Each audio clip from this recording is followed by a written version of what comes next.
ಎಲ್ಲರಿಗೂ ನಮಸ್ಕಾರ.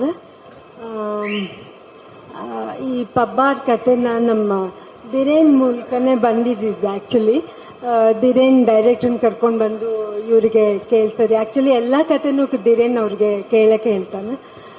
ಸೊ ಅವ್ರಿಗೆ ಭಾಳ ಇಷ್ಟ ಆಗಿ ಈ ಫಿಲಮ್ ತುಂಬ ಇಷ್ಟ ಆಯಿತು. ನಮಗೆಲ್ಲರಿಗೂ ಕತೆ ಭಾಳ ಇಷ್ಟ ಆಯಿತು. ಸೊ ಹಾಗೆ ನಮ್ಮ ಸಂದೀಪ್ ಅವರು ಇದಕ್ಕೆ ಗೀತಾ ಪಿಕ್ಚರ್ಸ್ ಕೆಳಗೆ ಕೆಲಸ ಮಾಡೋಕ್ಕೆ ಬಂದಿದ್ದು. ಅವ್ರ ಜೊತೆಗೆ ಮ್ಯೂಸಿಕ್ ಡೈರೆಕ್ಟರ್ ಆ್ಯಂಡ್ ಕ್ಯಾಮ್ರಾಮನ್ ಇಬ್ಬರಿಗೂ ನಾನು ವೆಲ್ಕಮ್ ಮಾಡ್ತೀನಿ. ಆಮೇಲೆ ಧಿರೇನ್ ಬಗ್ಗೆ ಹೇಳಬೇಕಂದ್ರೆ ಭಾಳ ಕಷ್ಟಪಟ್ಟು ಕೆಲಸ ಮಾಡೋ ಹುಡುಗ. ಆಮೇಲೆ ಈ ಪಿಕ್ಚರ್ಗೆ ಸುಮಾರು 5-6 ತಿಂಗಳಿಂದ ತುಂಬ ಕಷ್ಟಪಟ್ಟು ವರ್ಕ್ ಮಾಡಿದ್ದಾನೆ. ಡೈರೆಕ್ಟರ್ ಅವ್ರನ್ನ 7 kg ಕಮ್ಮಿ ಮಾಡಿಸ್ಬಿಟ್ಟಿದ್ದಾರೆ.